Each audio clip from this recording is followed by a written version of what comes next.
आज 6 मार्च 2025 को गांव बैरावास के राजकीय वरिष्ठ माध्यमिक विद्यालय में शव कैप्टन लालचंद यादव जी की पुण्य स्मृति में एक कार्यक्रम रखा गया। सबसे पहले हवन किया गया। हवन समापन होने के बाद छोटी कन्याओं को प्रसाद ग्रहण करवाया। इसके पश्चात सभी ग्रामवासियों ने व उपस्थित लोगों ने प्रसाद ग्रहण किया।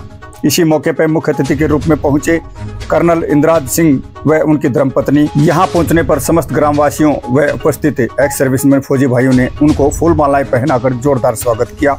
फिर कर्नल साहब व उनकी धर्मपत्नी ने मां सरस्वती के सामने दीप प्रज्वलित किया व फूलमालाएं पहनाई। इसके पश्चात सब कैप्टन लालचंद यादव की पुण्य स्मृति में नवनिर्मित कमरे का उद्घाटन अपने कर कमलों द्वारा रिबन काट कर किया।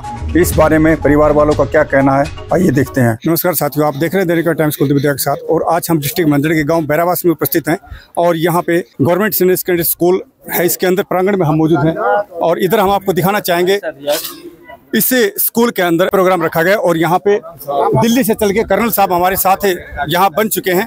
और ये जितने भी यहाँ पे आपको बुजुर्ग जो पिता तुल्य नजर आ रहे हैं, ये सभी अपनी वो तमाम उम्र जो जवानी की उम्र थी उसको बिता के अपने देश की सेवा करने के बाद आज इस पड़ाव तक पहुंचे हैं। लेकिन यहाँ जो कार्यक्रम रखा गया, इस कार्यक्रम के बारे में कर्नल साहब बताएंगे। और इनका इस गाँव में पहुंचने पे ग्रामीणों के द्वारा और जो अपनी उम्र में जो जवान थे उन्होंने अपनी तमाम उम्र इस देश की सेवा के अंदर समर्पित कर दी, उनके द्वारा इनका बहुत ही जोरदार स्वागत किया गया। इस मौके पे कर्नल साहब का क्या कहना है बताएं। कर्नल साहब, हमारे चैनल पर आपका स्वागत है। Thank you so much. मैं कंपनी सीनियर जेसीओ सूबेदार और ऑनरेरी कैप्टन लालचंद साहब के गांव में आया हूं। इनके बच्चों ने बहुत अच्छा प्रोग्राम किया है और मेरे अपने पुराने साथी बहुत ही ज़्यादा संख्या में यहाँ आए हुए हैं। सूबेदार साहब हैं, सूबेदार मेजर साहब हैं, सुखबीर साहब और ये भाई राजेंद्र और बहुत लोग खड़े हुए हैं। मनफूल साहब खड़े हुए हैं वहाँ पे। मुझे इतना अच्छा लग रहा है अपने पुराने मीर सिंह साहब को देख करके, इन सबको देख करके कि जैसे मैं वापस अपनी बटालियन में लालचंद साहब के साथ खड़ा हूँ, इन सब के साथ। जी धन्यवाद सर। और जिस प्रकार से इन्होंने अपने उन साथियों के साथ यहाँ वार्तालाप की, जो बातचीतें की, इसके माध्यम से पता चलता है कैसे इनकी वो पुरानी यादें आज ताजा हो चुकी हैं। और हम धन्यवाद करते हैं उस परिवार का जिन्होंने अपने पिता की याद में ये ऐसा भव्य प्रोग्राम यहाँ पे रखा और इन सभी को पुरानी यादों के तहत यहाँ मिलाया गया। अभी हम आगे के आपको कार्यक्रम दिखाते हैं। इन्हीं के साथ कर्नल साहब की चीज यहाँ पे हमारे साथ बन चुके हैं। इनका क्या कहना है इस मौके पे बताइएगा।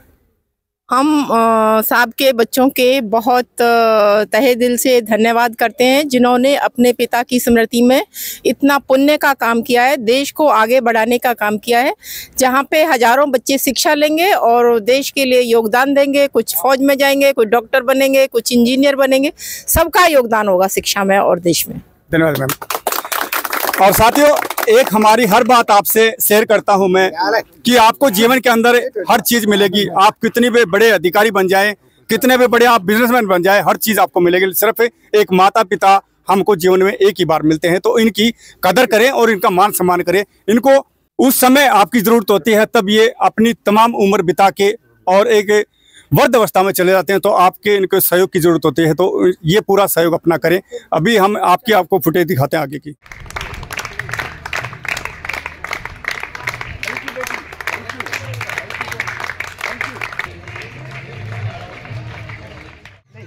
देखो, वो बंदा बहुत तगड़ा आदमी था, बहुत शेर था।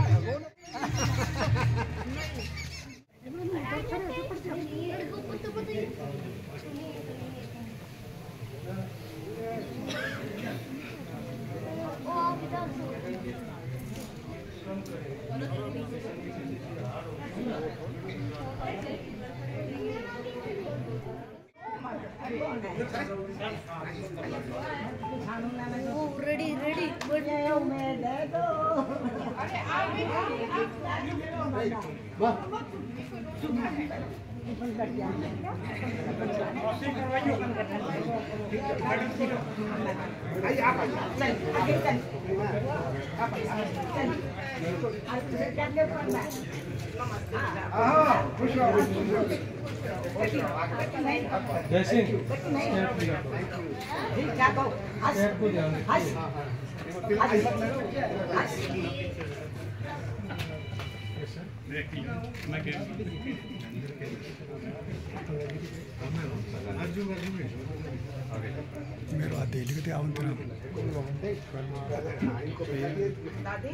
साधारण सिंह की बेटी है।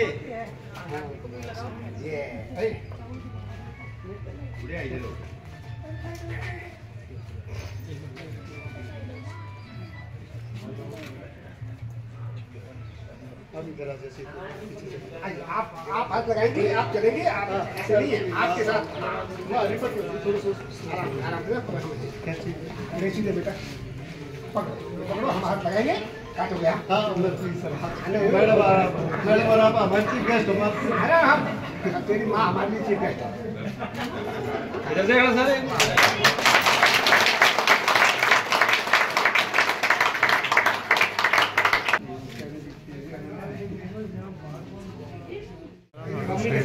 आप हाथ लगाए, आ जाओ, आप आ गए काम में दिखाई दे। आप हाथ लगाओ, आपके बिना हाथ नहीं चलेगा।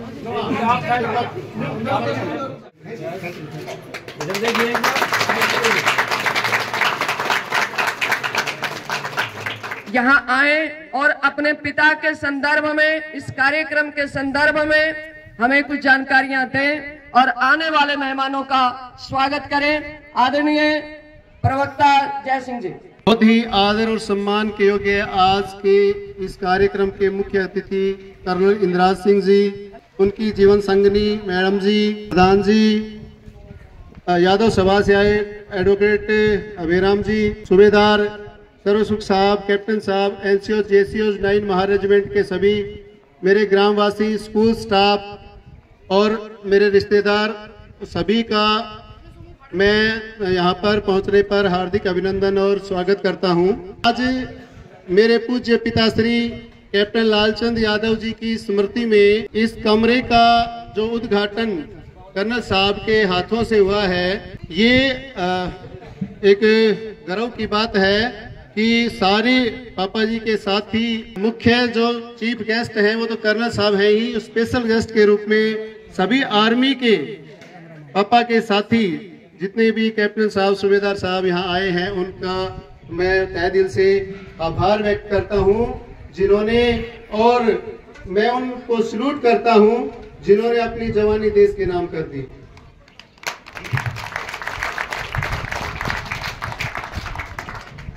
सर्वप्रथम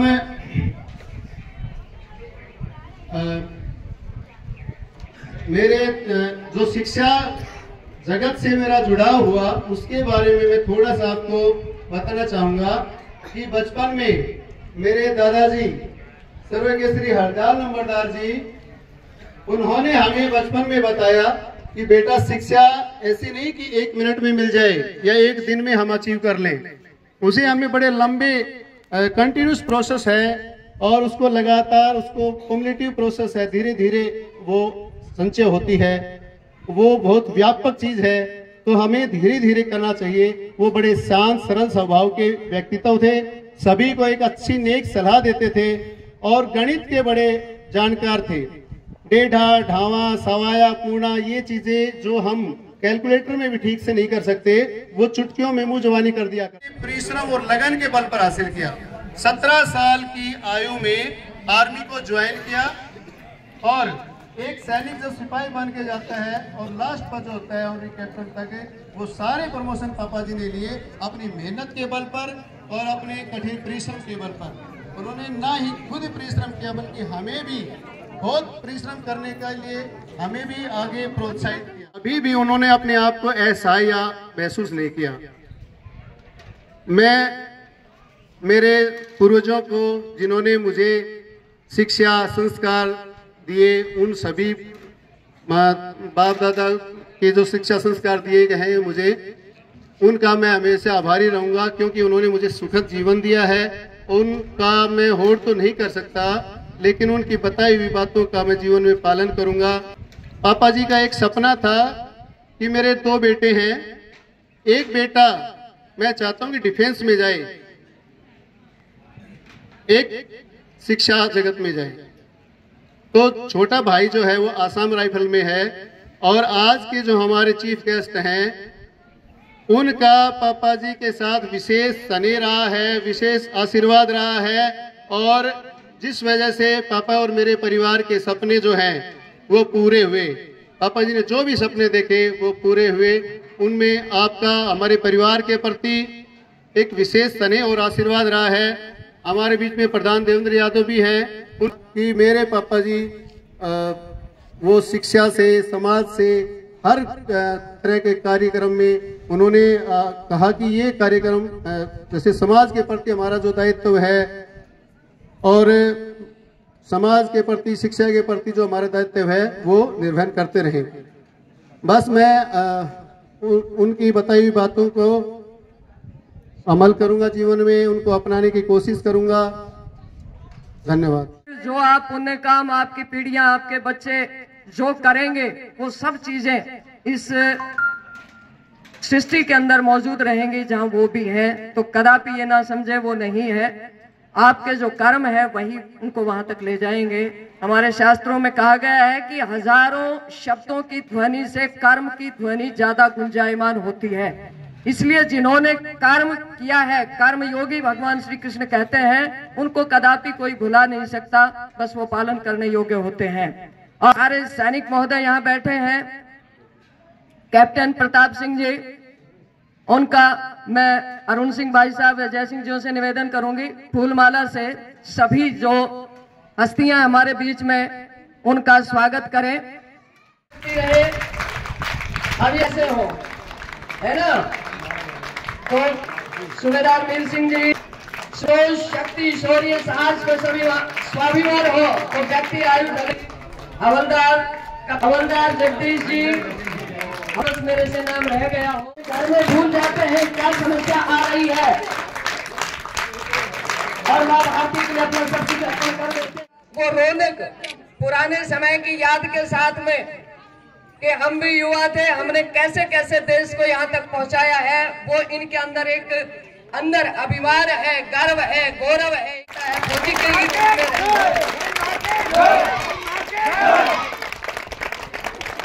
नमस्कार साहब। आदरणीय कर्नल इंद्रनाथ सिंह सरोट साहब, स्टेज पर बैठे सभी साहिबान, पैरावास के पंचायत, मातृशक्ति और जितने भी फौजी भाई यहाँ आए हुए हैं सबको नमस्कार, जय हिंद।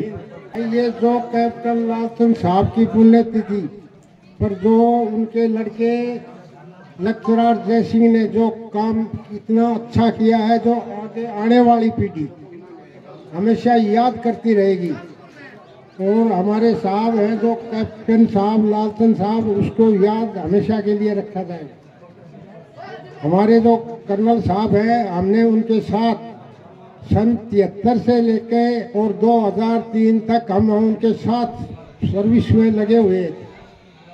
लालचंद साहब बहुत ही होनहार, तगड़े देशियों साहिबानों में गिने जाते थे। और आज चलो उनका ये उनके बेटे लेक्चरर जय सिंह ने जो उनके हॉल बनाया, बहुत अच्छा काम किया है, जो आने वाली पीढ़ी हमेशा के लिए उन्होंने याद करती रहेगी। जय हिंद, जय भारत। जितना जोश था कैप्टन साहब, सूबेदार मेजर साहब के शब्दों में, आपकी तालियों में उतना जोश नहीं है।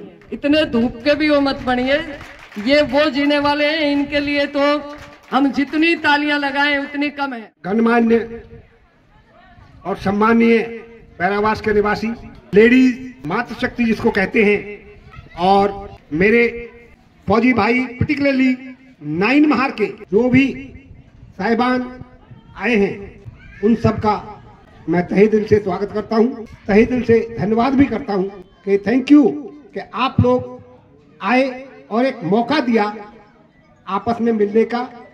मैं यहाँ जब आ रहा था, thank you so much for that. अभी आज का ये जो उत्सव नहीं कहूंगा, ये महोत्सव है, क्योंकि इसके अंदर लालचंद साहब की धर्मपत्नी और उनके दोनों सुपुत्र जय सिंह जी और हवलदार अरुण, इन्होंने जो कार्य किया है समाज के लिए, आज इन्होंने स्कूल के अंदर एक लैबोरेटरी बनवाई है, जिससे हमारे ये जो बच्चे हैं इनको सुविधा मिलेगी, इनका करियर आगे बढ़ेगा, ये अपने आप को समाज में स्थापित कर पाएंगे।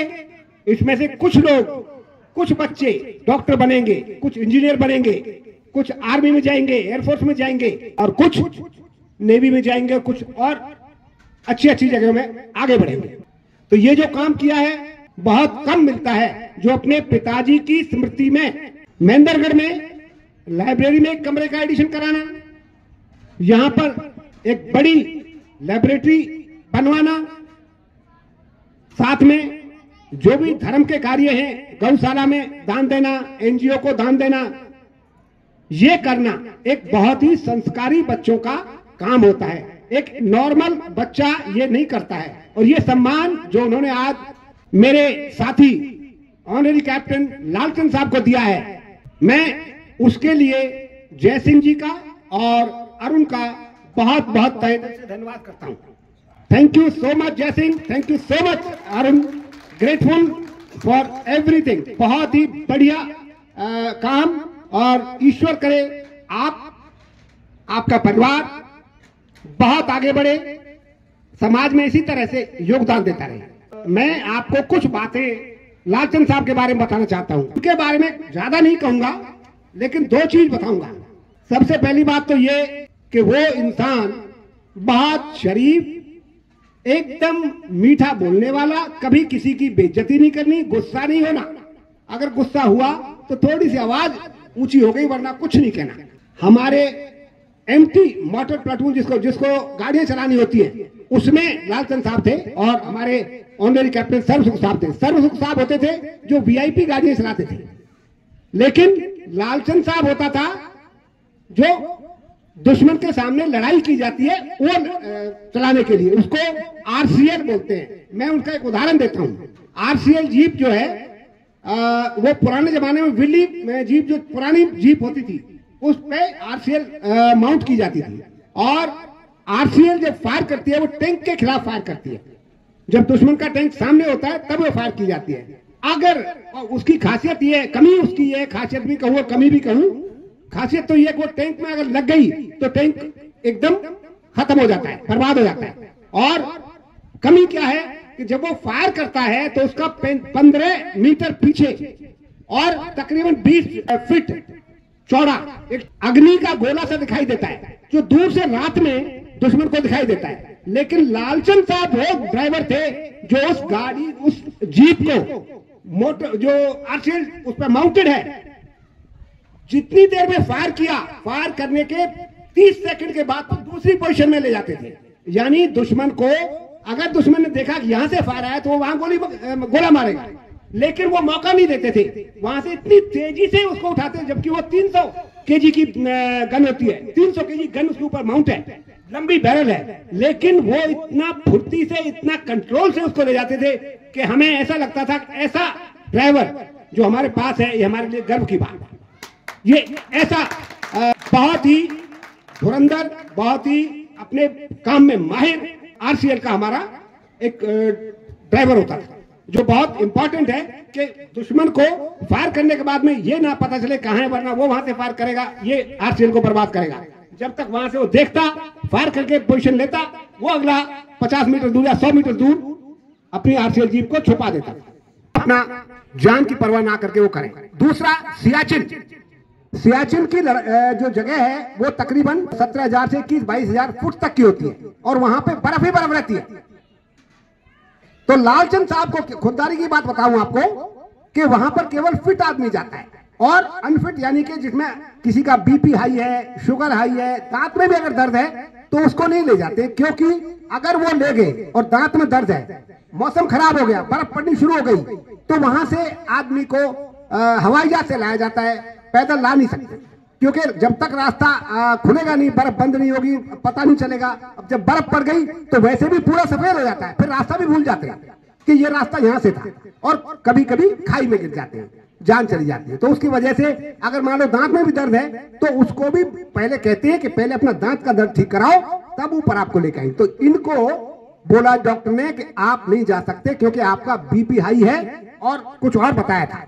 तो कोई नहीं, उसके 2 कमियां उसमें बताई कि भाई तुम ऊपर नहीं जा सकते, और उनको हमारे सेंटर में मध्य प्रदेश सागर में भेज दिया। अब वो बहुत दुखी बहुत दुखी, क्योंकि वो खुददार आदमी था। उसने वहां से मेरे को रिंग किया, साहब मैं आना चाहता हूं, मैं कुछ भी हो, मैं चाहे नीचे रहूं, लेकिन मेरे को आज पलटन को मेरी जरूरत है, मैं पलटन को देना चाहता हूं, मेरे को वापस बुलाओ किस तरह। मैंने सीओ से बात करी और उसके बाद हमने उसको वापस बुलाया। आप मानेंगे नहीं, उसने कहा मैं ऊपर अगर मुझे नहीं जाने देंगे तो 11-12 हजार की जो बेस कैंप है मैं वहां रहूंगा, वहां से अपनी कंपनी की देखभाल करूंगा। वो एक ऐसा जीवन खुददार आदमी था कि अपनी सेहत की परवाह किए बिना, जब यूनिट को उसकी जरूरत थी उस समय अपनी सेहत की परवाह ना करके यूनिट के लिए आया। ये बहुत बड़ी बात है, ये मान भी आप हो। तो मैं अपने आप को बड़ा गर्व महसूस कर रहा हूं, अभिमान नहीं, गर्वित महसूस कर रहा हूं। Thank you so much, thank you so much. जय हिंद, जय नाइन मार्केट, थैंक यू। एक स्वरूप है जो हम या किंचन सी भेंट आपको दे सकते हैं। आपके हमारे पास ताली और शब्द ही है जिनसे हम सम्मान कर सकते हैं, बल्कि इनकी वीरता, इनकी नेकी, इनकी जो होनहारी है, उनके लिए हमारे पास ना शब्द है, ना ऐसे कोई प्रतीक है जो हम इनको भेंट करें। जी लालचंद साहब बहुत ही हर एक ट्रेड अपने जो भी थे ना ट्रेनिंग में बहुत ही माहिर थे, और उन्होंने हमारे नीचे उन्होंने ट्रेनिंग भी किया है और बड़े अच्छे क्लासें लेते थे, और मतलब हर साइड से बहुत ही बढ़िया थे। आज हमारे बीच में वो नहीं है, लेकिन उनको याद किया गया इस मौके पे, और आप सभी को यहाँ पे आमंत्रित किया गया। इसके बारे में क्या कहना है? हम बहुत ही उनके बच्चों के और उनके जो भी अरेंजमेंट किया है, हम उसके बहुत ही शुक्रगुजार हैं, और उन्होंने हमको याद किया है, उसके लिए हम बार बार धन्यवाद। मंच संचालन किसी कार्य को करते करते आदमी सिद्धहस्त हो जाता है, और ये एक लंबा समय है समाज की सेवा करते हुए, आज लगभग 20 साल हो गए हैं। तो इसमें मंच संचालन कोई बड़ी चीज़ नहीं है, लेकिन जो चीज़ महत्वपूर्ण थी यहाँ, क्योंकि मैं एक सैनिक परिवार से, मेरे पिता खुद बीएसएफ में कमांडेंट रहे हैं, आज मेरा देवर है, मेजर है। मैं जिस परिवार से, और जब भी हमने फौजियों को देखा है, सैनिकों को देखा है, तो हमारे अंदर भी वही खून है। तो मंच संचालन में जो चीज़ आप देख रहे थे उसमें मेरी खूबी कुछ नहीं थी, मेरे खून की खूबी थी। जैसे ये जो कार्य चल रहा था, इसलिए नहीं कि ये एक सैनिक का था, मैं कहती हूँ कि जननी जने तो पूछ जने, याद आता है असूर, नहीं तो जननी बांझ रहे, काहे गवाए नूर। इस बात का अर्थ ये है कि मैं कैप्टन लालचंद जी से नहीं मिली, लेकिन मैं उनकी औलाद से, आदरणीय भ्राता जी हैं, इनसे मिली हूँ, छोटे भाई से मिली हूँ, माता जी से मिली हूँ, कि वो निश्चित रूप से कितनी महान आत्मा होगी। हम चले जाते, को पेड़ है अच्छी किस्म का है तो उसका बीज एक नया पेड़ बनाता है, और उस बीज से पता चल जाएगा कि वो पेड़ कैसा था। तो पूज्य पिताजी कैसे थे, हमें उनके पुत्रों से पता चलता है कि जो समाज सेवा में, चाहे वो यादव समाज का काम हो, चाहे मानव समाज का कोई काम हो, चाहे शिक्षा का क्षेत्र हो, जो अपना पूरा समर्पण देते हैं, तो हम उन पिता को वंदन करते हैं, उनको बहुत बहुत अभिवादन। आज के दिन पुनः उनकी स्मृति को करते हैं कि ऐसी संतान उन्होंने जनी है, जिनके बाद से हम भी शब्द बोल पाए और समाज को भी एक नई प्रेरणा। साथियों, अभी हमारे साथ ही इसी परिवार से जय सिंह जी हमारे साथ बन चुके हैं, और इनके जो रिश्तेदार होते हैं, जो इनके सुख दुख में काम आते हैं, वो हमारे साथ बन चुके हैं। इनका क्या कहना है इस मौके पे? सबसे पहले हम उस महान आत्मा के जो पुत्र हैं जय सिंह जी, इनसे आपको मिलाते हैं कि इनका क्या कहना है अपने पिता के बारे में, जिनके द्वारा इनको आज उस मुकाम तक पहुंचा कि वो इनके बीच में नहीं है, लेकिन उनका आशीर्वाद सदैव इनके साथ बना रहा है। बताइए सर। नमस्कार सर। नमस्कार सर। मेरे पापा मेरे गर्व और गौरव हैं, और मुझे इस बात का गर्व है कि वो इंडियन आर्मी से जुड़े हुए। उन्होंने पूरे जीवन में बहुत कड़क मेहनत करके, परिश्रम करके हर वो मुकाम हासिल किया जो एक महान विभूति हासिल कर पाती है। अपने जीवन में वो सभी सफलताएं प्राप्त की। असंभव शब्द उनके लाइफ में था ही नहीं, इम्पॉसिबल को उन्होंने हटा दिया था, ऐसे कोई चीज़ नहीं थी।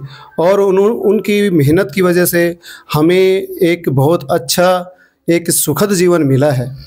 हम उनके हमेशा आभारी रहेंगे। वो हमें छोड़ के चले गए, लेकिन वो हमेशा हमारे अंदर जीवित रहेंगे। हम वो सामाजिक कार्यों में, शिक्षा क्षेत्र में उन्होंने हमेशा बढ़ चढ़ कर काम किया है। उसी उपलक्ष्य में आज पापा जी की स्मृति में ही एक लैब का उद्घाटन किया गया है, जिसमें कर्नल इंदिरा जी मुख्य अतिथि के तौर पे थे। तो पापा जी मेरे लिए बहुत ही गौरव के प्रतीक हैं और मेरे प्रेरणादायक भी थे। वो हमेशा मुझे प्रेरित करते थे हर काम को करने के लिए कि yes you can do it. तो पापा जी मेरे प्रेरणादायक, मेरे मार्गदर्शक, मेरे सहायक, 100% मेरे बैक में रहने वाले थे। धन्यवाद सर। सर ने बहुत ही अच्छा जवाब दिया। और साथियों, ये हकीकत है, जब तक हमारे सिर पे पिता का साया होता है तो हम एक खुले आसमान की तरह रहते हैं, और जिस दिन हमारे सिर से वो पिता का साया उठ जाता है तो हम एक अनाथ के रूप में हो जाते हैं। लेकिन फिर भी हम इस समाज को देख के संभलते हैं। लेकिन जय सिंह जी ने जैसे बताया कि हमेशा इनके दिलों में रहेंगे, भावुक हो चुके हैं। इन्हीं के साथ हम भी इसी तरह भावुक हो चुके हैं, क्योंकि आज हमारे साथ भी हमारे पिता नहीं हैं। तो पिता का दर्जा एक आसमान का तरह दर्जा होता है। अभी हमारे साथ कुछ इनके अजीज रिश्तेदार बने हैं, इनका क्या कहना है इस मौके पे? मेरे से बड़ी उम्र में होते मैं उनका जीजा लगता हूँ। हाँ, तो भी मेरे को हमेशा वो बहुत ही आदर देते थे, और उनकी कमी मैं जब भी यहाँ आऊँगा मुझे हमेशा महसूस होती है। बहुत ही सम्मान देते थे मेरे को, और बहुत ही नेक दिल और बहुत ही अच्छे आदमी थे। धन्यवाद सर। अभी हमारे साथ और रिश्तेदार बने इसी परिवार से। सर क्या कहना चाहिए? सर मेरे मौसा जी लगते थे जी, और मुझे बड़ा दुख है कि आज वो हमारे बीच में नहीं है। काश वो हमारे बीच में मौजूद रहते, पर हमें वो बड़ी क्षति है। और हमें एक पॉजिटिव थिंकिंग लेके चलने वाले हस्ती थे, और हमेशा आगे बढ़ने के लिए प्रेरित करते थे। उनकी स्मृति हमेशा हमें याद रहेगी, उनके यादगार हमेशा हमें याद रहेगी, उनकी कमी हमें खलकती रहेगी। Thank you sir. क्योंकि बड़ों का आशीर्वाद और बड़ों का मार्गदर्शन हमारी लाइफ को एक अच्छी दिशा में ले जाते हैं। बड़े हमें जो मार्ग दिखाते हैं, जो रास्ता दिखाते हैं, वो हमारे भले के लिए दिखाते हैं। जैसे सर ने बताया और हम भी बता रहे हैं, सभी को पता है।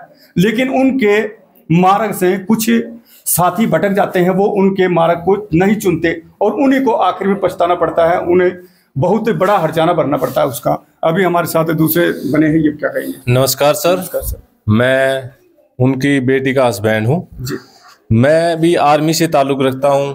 जब भी कभी मैं अपने ससुराल आता हूँ तो वो इसी बैठक में मिलते थे मेरे को, और मैं उनसे मिलता था तो मैं उनके पास काफ़ी टाइम व्यतीत करता था। और वो जब भी कभी अब बात करते, बोला बेटा कोई दिक्कत नहीं है, तू फौज में है, मैंने बहुत ज़िंदगी हंडाई है फौज में, कभी भी कोई दिक्कत आए तो घबराना नहीं है। सबसे पहले बोला घबराना नहीं है, कोई भी दिक्कत आए उसको आराम से, सहजता से, बिल्कुल प्यार से, काफ़ी टेंशन आएगी ज़िंदगी में, उनको बिल्कुल सहन करते हुए आगे बढ़ते रहना है, सीनियर की इज्जत करना है। हमेशा मेरे को अच्छी गाइडेंस देते थे। Thank you sir. धन्यवाद सर। जी, मेरे मौसा जी थे जी। उन्होंने हमें ज़िंदगी को जीने का तरीका सिखाया। उनका कहना था कि आदमी को डरना नहीं चाहिए। वो हमें इन अंधविश्वासों से और जो भी कुरीतियां हैं समाज में, उनके बारे में आगाह करते थे, समझाते थे कि भाई इनसे लड़ो, इनको हटाओ। जो आज हमारे समाज में कुरीतियां और अंधविश्वास फैल रहा है, रूढ़िवादी विचार हैं, उनसे वो बहुत आगे थे। हम उन्हीं की गाइडलाइन को फॉलो करते हुए आगे बढ़ रहे हैं, और उनके जो विचार थे उनको हम याद रखेंगे, लेकिन उनके विचार हमारे अंदर जिंदा है। 2 लड़का मेरे। दोनों की शादी कर चुके हैं? हाँ, शादी साला बच्चेदार हो रहे हैं। तो आज आपके पति को याद किया गया, उनकी याद में अपने परिवार ने यहाँ पे जो कमरे बनाए स्कूल के अंदर, इसके बारे में क्या कहेंगे आप? अब मैं खुश हूँ। मेरे बालका ने, मेरा आदमी कमाया जितनी खूब पूरी कर दी, अच्छा पूरी कर दी, और सुख शांति से भगवान के दया ठीक थी। आपके पति का कैसा स्वभाव था? बहुत ही अच्छा था। मेरा का तो बड़ी बाप स्वर्ग में गई, मन ने छोड़ी गई। देखो, ये तो संजोग भगवान के होते हैं, एक दूसरे के साथ रहना। बताओ आप क्या कहना चाहेंगी इस बारे में? बाबा जी बोल। मेरे ताऊ जी थे और बहुत अच्छे थे, हमारे लिए बहुत कुछ कर रहे थे। ताऊ का जो नाता होता है वो किस प्रकार का होता है? जो पापा का बड़े भाई होता है उसको ताऊ जी कहते हैं। मेरा भतीजा बहुत अच्छा था, बहुत बढ़िया था, बेटा भी अच्छा से बढ़िया वो क्या कर रहा सुनाओ। आपके पास जाते थे वो? जाया करते सारी मेरे तो बहुत जी बड़े मेरे भाई साहब कैप्टन साहब बहुत ही समझदार, सुशील और बहुत अच्छे काम किए हैं उन्होंने जीवन में हमेशा। आप बहन उनकी? हाँ। कितने बहन भाई थे आप? मैं तो उनकी बुआ की लड़की हूँ, ये उनकी बुआ है। फिर भी नाते में तो हमें आप अपने बहन की तरह मानता था हमेशा।